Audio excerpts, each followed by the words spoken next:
Hi, friends. This is Steve at newcompasscrypto.com. Thank you for joining us as we talk about Bitcoin.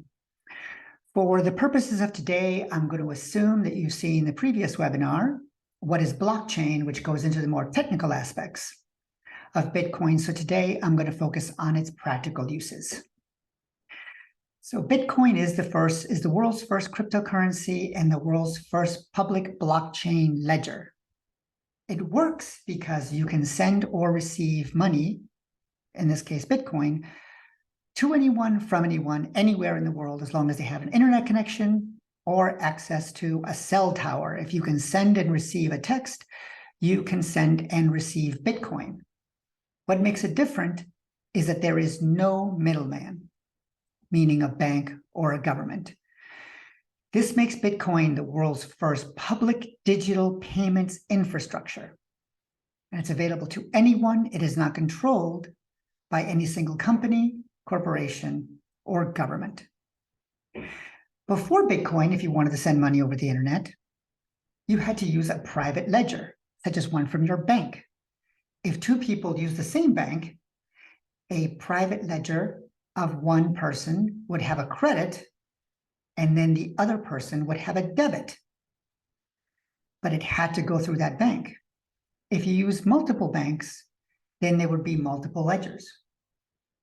But all of them are private and all of them are controlled by the bank itself. With Bitcoin, the ledger is the public blockchain. Anyone can make a Bitcoin address for free, and anyone can send payments anywhere. Now, is it perfect? Absolutely not. It's not accepted everywhere. It's not stable as a source of value. It is slow. It is very energy intensive, and the prices are highly volatile. But it works. On this year, February 23rd, the price of Bitcoin, the intraday low, was around $35,000. The next day, February 24th, Russia invaded Ukraine. And a lot of people speculated, actually, that the price of Bitcoin was going to crumble. But the opposite happened. By March 29th, the price of Bitcoin had climbed to $47,000. Why? Well, as the New York Times and the Washington Post reported, millions of people were fleeing Ukraine. The banking system had taken a beating, and they needed to transport their wealth in something that was highly secure and highly portable, their phones. And Bitcoin was the perfect asset to do this with. Russians, ironically, also were buying Bitcoin in the millions. Why? Because the value of their ruble had crumbled due to international sanctions, and they wanted to flee to something that they viewed as safer. So both sides of the conflict were buying Bitcoin. Now, it is one of the fascinating things about Bitcoin is that not only is Bitcoin a currency, but it also functions as a form of a bank itself. Currently, half of the world's population, over 3.5 billion people, are unbanked.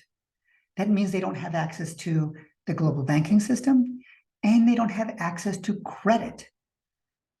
Satoshi Nakamoto originally envisioned Bitcoin as a form of peer-to-peer micropayments, meaning small payments could be made to and from one person to another person, either as a form of payment or as a form of loans, so that people could act as their own banks. This is currently happening in Africa. So Bitcoin does an awful lot of things really well, and it is gaining mass adoption. Deloitte earlier this summer issued a report that 75% of retailers in the US were going to be accepting cryptocurrency within the next 2 years, and that they were investing $1 million a year on average in order to make that happen. That's pretty incredible. But if you're watching this, you're probably not interested in the mass adoption of Bitcoin, nor are you interested in the possibilities of the blockchain itself. You might be far more interested in Bitcoin as an investment. If you buy it at today's prices around 19,200, is it going to make you money, lose you money? Is it going to gain or lose value? Is it going to crash to zero? Those are the things that we specialize in at New Compass Crypto. We issue daily market reports along with projects that we believe are worth investing in and the prices that we believe you should get in at, entry prices, and you should exit at. Because the old model of buying and holding is not working for crypto. The markets are too young. They're too unregulated. They're too volatile. Prices today are basically what the same prices that they were for Bitcoin 3 years ago.